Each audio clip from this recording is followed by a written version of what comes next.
Southeast Asia is home to the Coral Triangle, the planet's richest center of marine life and coral diversity, where over 70% of the world's coral species can be found, and where many megacities sit alongside vast areas of urban ocean. Coral reefs and urban oceans are feeling the impact of our changing climate. Asia's changing oceans. It's all about the Southeast Asia area. We talk a lot about Singapore, which is a place that I've been, and a place that is very dear to my heart. And in all the parts of this, it's different aspects of how this ocean and climate change are affecting this area. You're learning how to protect coral in Southeast Asia. They're researching this coral that is resistant to climate change so that it can be a part of the solution for this changing ocean. Because a lot of the strain on the coral reef is human activity and climate-induced stress, which can affect the coral reef's growth rates. Then you also have these mega cities that are right off the ocean. If you're thinking about Singapore and specifically, it has, major ports, but also these large, skyscraper-esque cities. And these cities are experiencing these extreme climate events because of the stress of climate change. And you're seeing how this industrial growth in Southeast Asia and climate change is affecting every single aspect of life above water and under. Cities are sinking. And just the thought of that, it's like you have this climate change, which is denigrating these areas underneath the water and above it. It's scary to think that an earthquake in the future could cause a tsunami and affect the height of the land, or the land height, as they called it. And just in seeing all the scientific proof of how, because of water usage and what's going on also with the sea levels rising, that these cities are literally slowly sinking. It's just interesting, the info about climate events.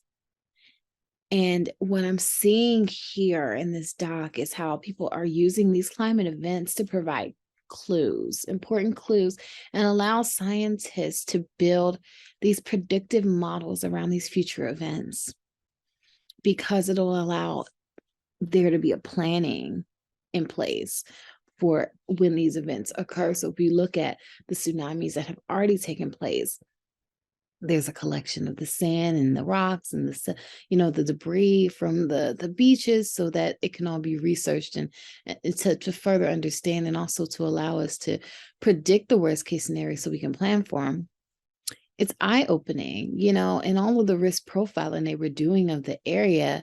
They're seeing that certain islands will be completely wiped out. They're seeing that certain places don't have the capacity to deal with a major event. Like, they don't have the infrastructure set up as far as the emergency response.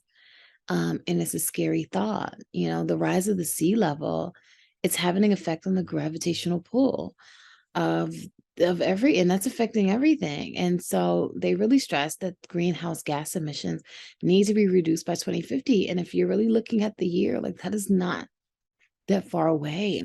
And whenever I hear about climate change issues, it always feels like it's been a clock.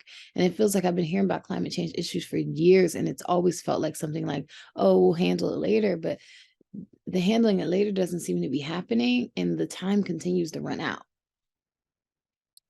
This documentary for me brought so much light to the issue with sea levels. It was a call to change as far as the emissions, and just, the how overall production and human activity can be effective to this area.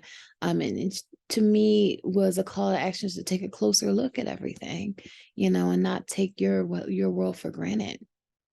So I just watched the series Asia's Changing Oceans.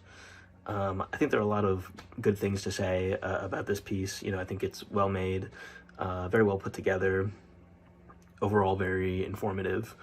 This series explores climate change in particularly Southeast Asia.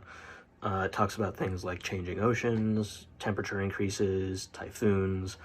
I think it lays out its arguments in ways that are extremely clear and logical and easy to follow. It brings in top experts on each subject. Overall, it felt to me that this was an effective warning on climate change, and an effective call to action.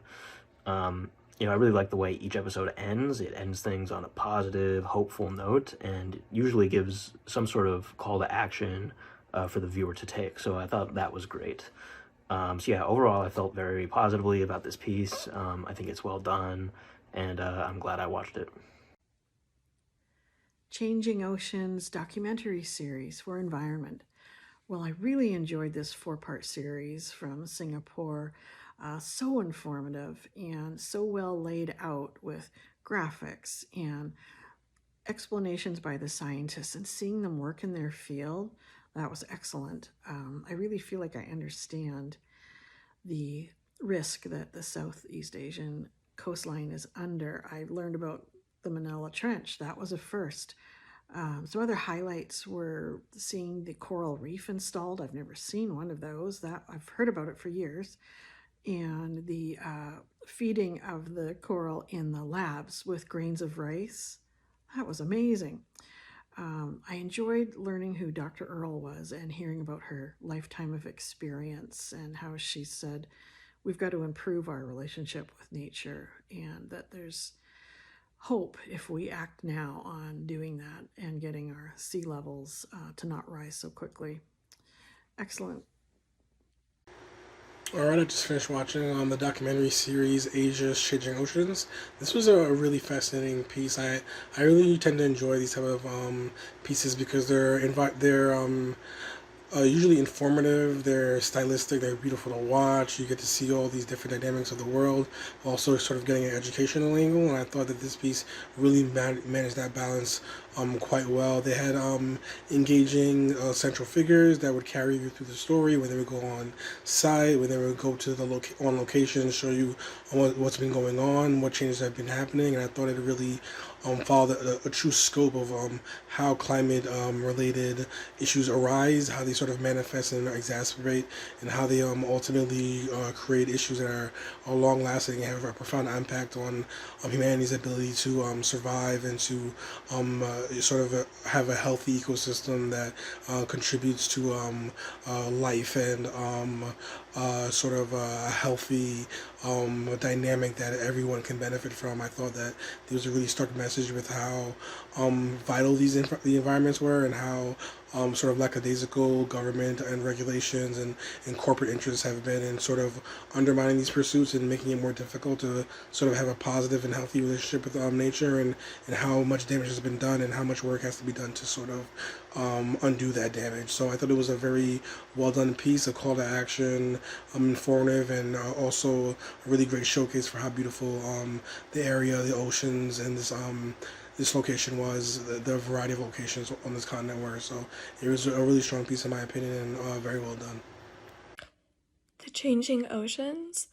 I really, really loved this style. I really, really loved this setup and the I guess not necessarily the premise, but I loved how they presented the information to us. Because it was really well researched. It was explained really, really well. It had not just people explaining it to us, but it was also visual components to really make you understand what concepts they were talking about, especially with different ideas that they were explaining, like what, a certain level of water raising, or in one area of the world, and how that will affect Asia and things like that.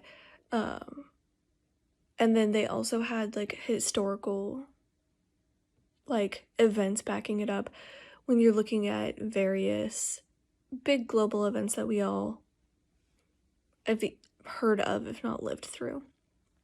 So I really, really liked how they explained everything. And then they did a really good job, which doesn't always happen, especially with documentaries, of really explaining how everything is interconnected, in the level of which one thing will affect each other, which they explained individually in the different kind of segments, or the different episodes they explained how each thing was interconnected pertaining to what they are actually discussing during that segment, which I thought was really, really impressive and really, really well done. And they did the entire thing without making the audience feel like we were dumb. Like, they weren't explaining easy concepts to our guys.